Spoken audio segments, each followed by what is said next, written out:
Saya tidak terlibat sama sekali, tapi bahwa ada pihak-pihak yang mengatasnamakan saya untuk melakukan tindak pidana, ya. Saya bisa tunjukkan pihaknya, saya bisa identifikasi orang-orangnya. Coba tolong ditunjukkan pihak-pihaknya dan orang-orangnya. Oke.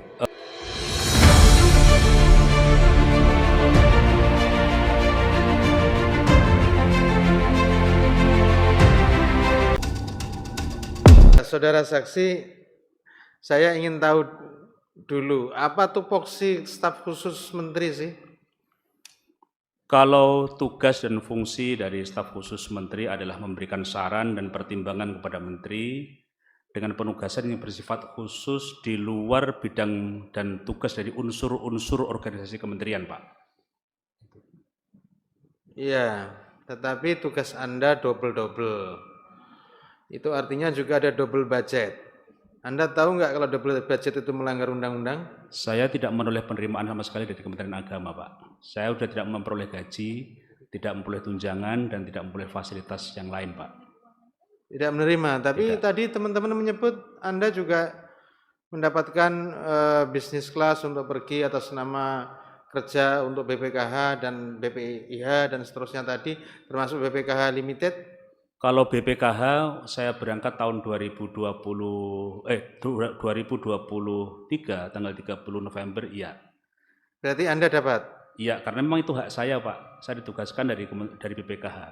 Tapi kalau di Kementerian Agama saya tidak memperoleh fasilitas-fasilitas itu, Pak. Artinya bisa dikatakan sebagai double budget itu.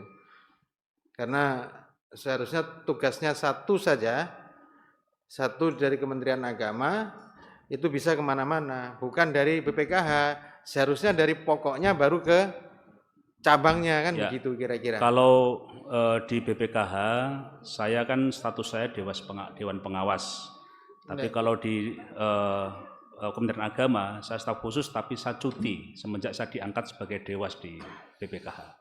Iya, itu termasuk pelanggaran sebetulnya dan itu tidak boleh. Kemudian yang kedua adalah, Anda tahu nggak bahwa menteri Anda itu melanggar undang-undang dengan memberikan jamaah khusus 50% dari 20.000 itu? Saya tidak paham, Pak. Anda tidak paham sama sekali bahwa menteri Anda itu melanggar? Saya tidak paham, Pak. Dan saya dalam proses itu, saya sama sekali tidak punya kewenangan soal itu. Itu kewenangan menteri, Pak. Ini soal pemahaman Anda, bukan soal kewenangan. Sepemahaman Anda, kementerian Anda, Menteri Agama Anda ini melanggar apa tidak? Saya tidak memiliki pemahaman di situ, Pak, dan saya tidak punya kapasitas untuk menjawab soal itu, Pak.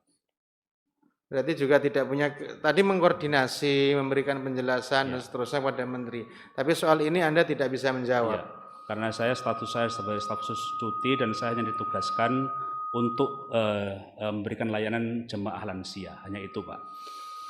Ya, ini ya masih layak jadi staf khusus apa tidak, saya tidak tahu karena juga tidak mempunyai pemahaman yang lebih luas, tidak punya perspektif yang lebih luas terhadap apa yang dikerjakan oleh menterinya.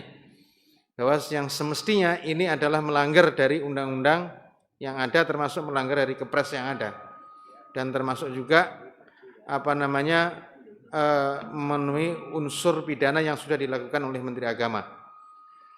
Kemudian yang selanjutnya adalah bahwa saya dengar-dengar, makanya saya minta klarifikasi atau tabayun.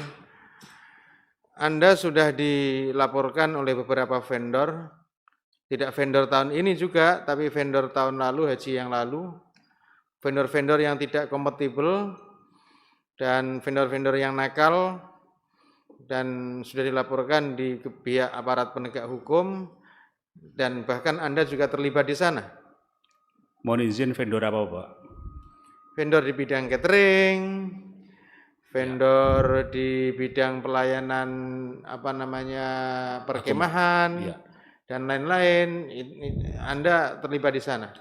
Mohon izin, saya tidak terlibat sama sekali terkait dengan penyediaan layanan, baik catering, akomodasi, maupun transportasi. Saya tidak terlibat sama sekali, tapi bahwa ada pihak-pihak yang mengatasnamakan saya untuk melakukan tindak pidana, ya. Saya bisa tunjukkan pihaknya, saya bisa identifikasi orang-orangnya. Coba tolong ditunjukkan pihak-pihaknya dan orang-orangnya. Oke, mohon izin pimpinan, apakah boleh saya mengajukan untuk tutup? Karena menyangkut institusi yang diklaim oleh pihak tersebut. Ya, boleh, izin. boleh. Ya, ini rapat kita nyatakan tertutup.